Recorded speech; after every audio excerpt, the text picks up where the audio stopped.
For today's cup of coffee, we don't have that many pages. Everybody's like, yay! We have one and a half. It's a shorter one.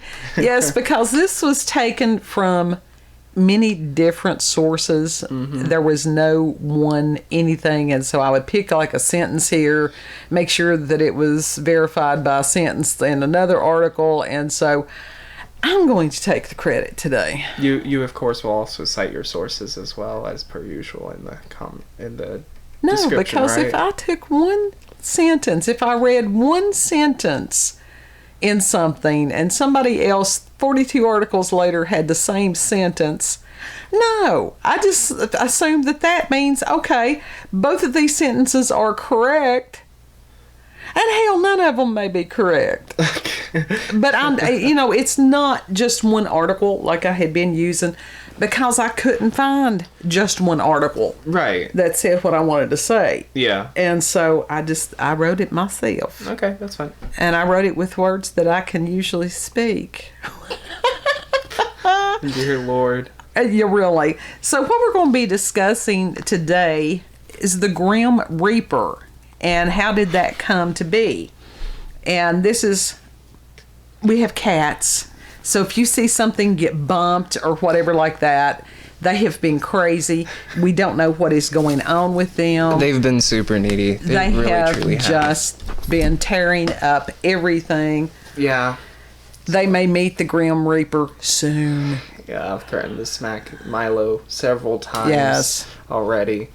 So, but anyhow, this was a topic that I was expecting it to be vast, and it was not. Also, we would never hurt our cats, actually. No, we love them dearly. You know, that's sad that we had to put a disclaimer because there could be some idiot somewhere that's like, well, they said such and such. It's a called joke. humor. It's dark humor. Darker than dark humor. Right. It's like I had a shirt that said, I'm only wearing black until they come up with something darker. Yeah. So, anyhow. I love my cat. I love the cats dearly. I would never intentionally hurt them, ever. Not everything is binary code. I know that, but some people... Well, that's that. Some people's, if they can't understand humor, which a lot of them It's like can't. I threatened to pitch the hamster across the room because he good threw a God. fit. And somebody had said something to you. No, I just would, if I said that on TikTok or whatever, I would have had to put a disclaimer. That's sad. Because anybody that would actually do that is not going to make that statement usually. No, they do it. Oh my God, that's horrible. Anyhow, Yes, it's horrible. Going back to, we'll do as far as, didn't we do one about mass hysteria before? Mm-hmm. I think so, and explained what's going on today. And even as far as the vampire hunting, that had to do with mass hysteria. So did the witch hunts. Yep. And to a degree, this was not necessarily mass hysteria that we're going to be discussing. But you can see forms of it around what we're going through, which is similar to what we're going to be discussing. Mm-hmm. So anyhow, I thought this one would have pages and pages and pages. Nope. That's sad. Well, who knew? I mean, any of these other ones, I'm like, oh, this will be easy. No. Oh, yeah. No. Anyhow, the Grim Reaper is actually identified as the personification of death. Mm-hmm. That's pretty basic. And he's usually depicted as a skeleton dressed in a long black robe and hood carrying a scythe. And for those who may not know, a scythe is a curved blade that is attached to a long handle and was used for cutting crops such as wheat. Mm-hmm. And grass. And yeah, anything like that. There were some, you watch this one lady and she still uses a scythe, doesn't she? She does it really well, too. Well, she's used to it. Yeah. It was interesting because some of the... Great way to keep in shape. Yeah, some of the descriptions of the scythe, they're like, it's on a pole. It's on a stick. It's on a curved handle. That's very long. Handle. But to sit there and go, it's on a pole. No, honey. These are people that have never seen an actual scythe. We have one hanging in our garage. Yeah, I wonder if it's possible to sharpen that thing. Sure it is. You can sharpen any blade. Now, the purpose of the scythe imagery with the Grim Reaper is that of harvesting souls. Mm-hmm. And we can see how that would go together. I mean, many things depict the Grim Reaper, such as Grim Adventures of Billy and Mandy. You getting ahead of the stuff. You getting ahead of it. You're a spoiler. You are a spoiler. How am I a spoiler? How am I spoiling things if I never read the thing that you wrote? Right. But... Or you didn't tell me anything that you wrote down. Well, is that really a spoiler? You were too busy in there doing something else. Yes. Yes, I was. In some depictions, the Reaper carries an hourglass, and that reminds mere mortals that their days here on Earth are few and fleeting. I didn't know there were cases of him like holding an hourglass. Yeah. Or there were depictions of him with an hourglass. That's really cool. Yeah, it is.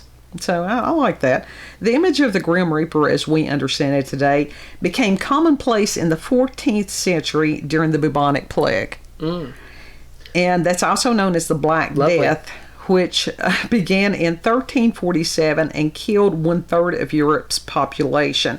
And it was in the, anywhere from, I read statistics anywhere from 15 million to 100 million. And that was one of those, nobody knows, but it was a whole lot of peoples. Yeah.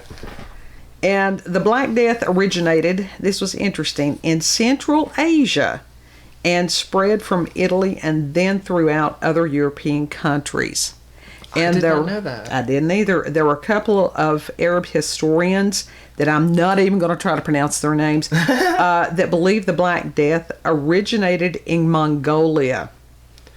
Chinese records also show a huge outbreak in Mongolia in the early 1330s. COVID.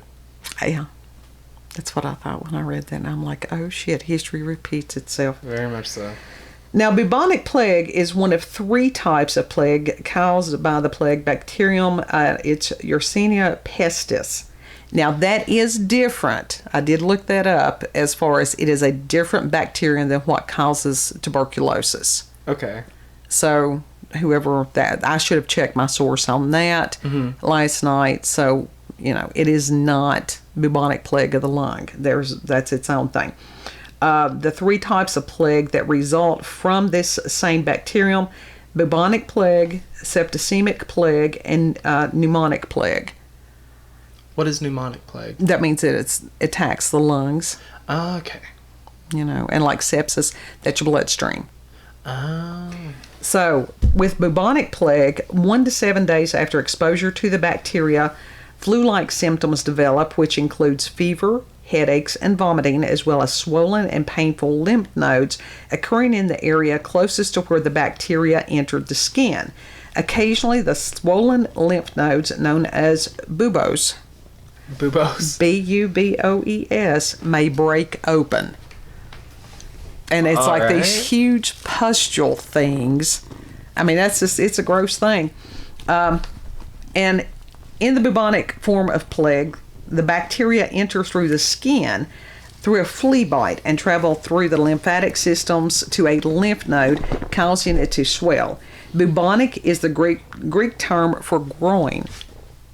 So that's lymph nodes and stuff like that, especially in your groin area. You have those, under your ear, along your throat and stuff like that. Those are the ones that people are very familiar with. Also armpits, anything like that. So if you got bit by the flea, like on your ankles or feet or someplace like that, which was probably where most people got bitten, then the first place that bacteria is going to settle is going to be in your lymphatic nodes there in your groin area. Okay. See, we'd be educational and shit. Yeah. So loves it. And stop eating the plant. Let's see where I've got there. They're knocking stuff off. And the skin of the victim does become black and gangrenous. So that's where you get the Black Death. Yeah. And the number of dead was so vast that bodies literally piled up in the streets. And a lot of times they had to be buried in mass graves, which were called plague pits. That's horrible. Yeah. Yeah. Imagine bodies being like... Exactly. Like coming up due to rain or whatever, not being properly buried. Exactly, and these people didn't have any understanding as far as when a body was supposed to be buried, what would happen as far as when you've got that many decomposing bodies together. They didn't have proper sewage systems. This was during a time that people would just chamber pots. They pitched them out the window into the streets. That's horrible. That's disgusting. Yeah. If you had a chamber pot, weren't you supposed to like go outside, dig a hole, pour that into it, and then cover it back up or something? They didn't do that. But isn't that how it's supposed to be done? In rural areas, what would happen was that people would usually have an outhouse. And as far as emptying the chamber pot, you would take that and pour the contents into the hole there in the outhouse. Okay. Because that's all it is. It's basically a wooden seat over a hole. And that's much more sanitary than pitching it out the window. Absolutely. Because then you've got that's toxic, somebody else's feces and urine and stuff like that, and God knows what kind of disease that they have. Oh, yeah. There's a tremendous amount of disease that comes from unsanitary conditions. Mm-hmm. Oh, there definitely is. Typhus and cholera and all that stuff. That's why they have to keep hospitals as clean as possible. Sure. To Absolutely. prevent that from happening. Well, the hospital is one of the worst places to get sick it is. It really is. And it's then the easiest place to get as sick far at. as human feces, something that most people have heard of as far as E. coli contamination. Mm-hmm. And yeah, that's the reason it is vital that when you go to the bathroom, you wash your hands with soap and water. Exactly. But there are some people that they have not been taught that. Mm-hmm. And in the 14th century, these people did not live in sanitary conditions. They didn't understand a lot of these things. And you got to realize this goes back to like the cats, mm-hmm. when they had killed the cats because they were afraid of witches. You could get killed very easily from high-low. Anyhow, so during this period of time, and they had no understanding of what was going on with this stuff, mm-hmm. people didn't know who was going to die next. Friends, loved ones, family members, or themselves. That's true. That's so, horrible. Death was a constant companion during this time, and the Grim Reaper became its face. Mm. So, because of the constant uncertainty of the time, death was viewed as monstrous, brutal, and ready to strike at any time. The Grim Reaper became the specter that hides in the night, under your bed, and in your nightmares. But, sleep paralysis demons. Absolutely. But could the Grim Reaper be seen in other ways? Is death always a bad thing? There's a Russian fairy tale called Death and the Soldier. And that's where the soldier tricked Death and trapped him in a bag high up in a tree. The soldier thought he had done a great thing until he saw a world without death. Mm-hmm. And those who were old, feeble, diseased, severely injured, they had no relief, and the suffering would go on forever without death. The soldier finally understood the necessity of death and opened the bag to allow the spirit to do what it was designed to do. That was put into film on that one show. What was it called? The story was the Storyteller? Yeah, that was a really good show, and that I swear that thing scared me to death. That rendition of Death, the way that that puppet looked, scared me to death when I was little, because it was creepy as heck. That was Jim Henson, wasn't it? Yeah, Jim Henson did the puppets. He was an amazing puppeteer. He was. Just all kinds of interesting things. Now, in the Abrahamic faith, you have the Archangel Azrael. Mm-hmm. And one of the most popular. The name means whom God helps. And that is the angel of God, but he's also the angel of death. And this angel collects the soul at the time of death. And as a psychopomp, and this is the Latin stuff, his duty is to carry the souls of the dead into the world of the non-living. Okay. That's what psychopomp means. Do you remember the Smurfs? Yes. You remember what the cat's name was? I don't remember. It was Azrael. Oh, okay. So a lot of people didn't make the connection. I did, but I travel in realms that a lot of other people don't travel.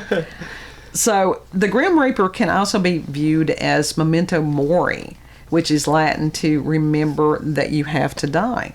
Unus Annus, the channel that is no longer created by Markiplier and Ethan.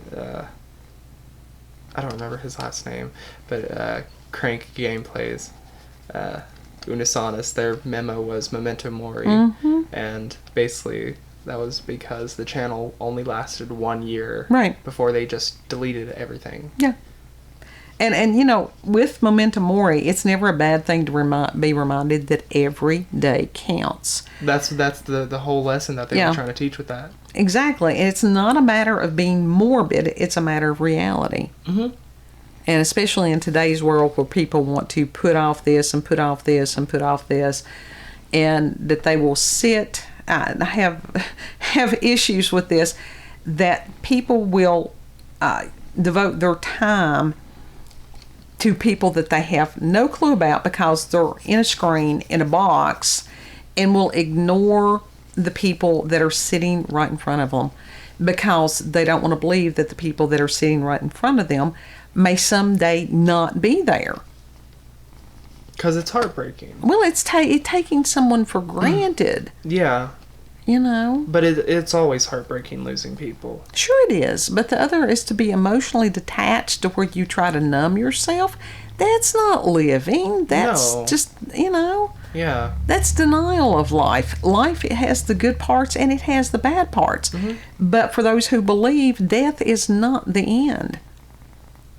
So, you know. Now, there's some really good examples of the Grim Reaper out there. One of the best I have seen was in The Adventures of Baron Munchausen. And that movie, it didn't get... syndrome. Absolutely. It did not get a lot of credit, but it was a fabulous film, and that's one of those I do need to order the DVD on that because there's a lot of wisdom in that. And especially how the people who ran the city, the enemy's outside the gate, the enemy's outside the gate. And I am going to do a spoiler thing here.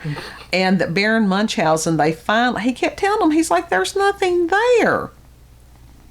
And they finally, for whatever reason, broke down the walls, and there was nothing there. Yeah. Another example of mass hysteria. Yeah. Another example of today. But the depiction of the Grim Reaper on that one was really, really good.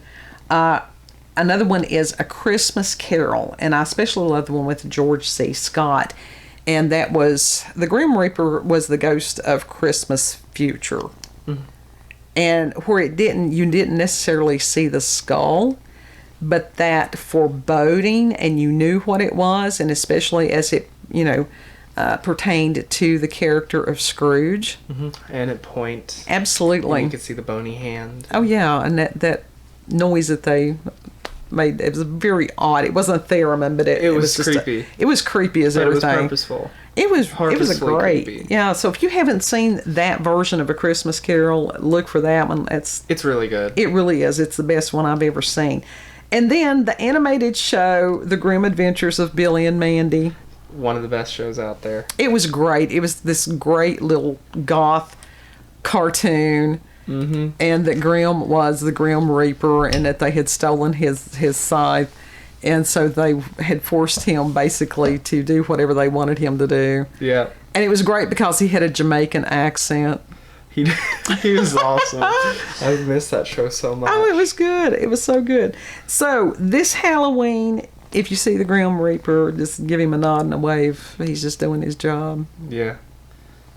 And as a extra fun fact, some of the earliest forms of biological warfare were said to have been products of the plague, with armies of the 14th century being recorded as catapulting diseased corpses over the walls of towns and villages to spread the pestilence.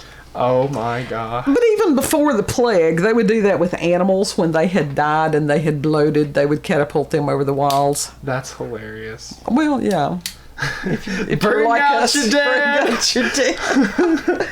So anyhow, like I said, the Grim Reaper is, and I guess the reason there was not as much written about it because it is what it is. And other than going, personification of death. that's... Yeah. Yeah. So that's anything that you wanted to add on this one? Well, there's a few living dead dolls that also depict death. Of course, as we know, Living Dead Dolls is all about death because it's literally the living dead. Right. So. And of course, the different cultures have, their representations, their depictions of death. I was telling Kid earlier that within some of the articles I had read, they're like, they honestly wanted to go into this gender thing. Is the Grim Reaper male or female? Which nobody cares. No one cares. But yes, actually, if you got a full view of the skeleton, there is a difference between a male pelvis and a female pelvis. And that's the only difference. Well, there's actually other structural differences within the skeleton. You can tell different things. Okay. As far as the skull, all these things. So, but the pelvis is the primary way that you tell whether it's male or female. The female is like a heart shaped. Because as far as the carrying the babies, whether you never carry a baby or not, it's designed for the babies. Mm-hmm. So, but yeah, what does it matter? Exactly. So, the world is insane. You look like you're going to say something. I was actually thinking the Plague Doctor was a rendition of death as well. Well, he was the treatment of death. Yeah. And that was during the plague times, and he was a plague doctor. And I love those. We've got the Plague Doctor mask over here that people may or may not have seen. On a skeleton. It's glow-in-the-dark skeleton. It's a good one. That these people, the whole purpose of the beak was that they would put different herbs and flowers and stuff like that to try to ward off the plague. Yeah. And I don't know that there's any accounts of the plague doctors, whether they had a greater rate of survival than others. There was one, and I can't remember his name right now, that I don't think he ever did get the plague. So he must have stuffed the right herbs up absolutely, the right herbs and spices on that one. Yeah. So Hilo, you can meet the Grim Reaper at any moment. Hilo has just been crazy all day. He's so needy. So He's I don't know. The neediest today that he has been in a long time. Absolutely. So this was a shorter one. I'm sure nobody's going to mind on this today, and we'll go on with another Halloween-y type theme tomorrow. I'm trying to wrangle Cat while I'm talking. She's trying to cuddle him. I am. He's resistant. I don't know what he wants. He wants love and attention, and as soon as you give him it, he just rejects it. Well, yeah. What do you want? He doesn't know. What do you want, dear child? He doesn't know. Anyhow. There's not a single thought going through his head other than I want love, but I can't handle the love. That's it. So if you've got experiences with the paranormal, supernatural, encounters with UFOs, aliens, very needy half-maned cats, cryptids, local regional legends, maybe some of your people were plague doctors, any of those things, send us an email to cupofcoffeewithscream@gmail.com. Can you hear him? I don't know if he'll... He's a big cat. This is a 20-pound cat. Hold on. Are you going to do kitty ASMR?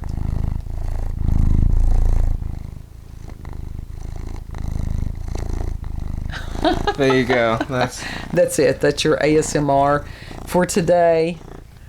You all have a beautiful, blessed day. Thank you for sharing some time with us this morning. And we'll see you on the next cup. Bye. Subscribe.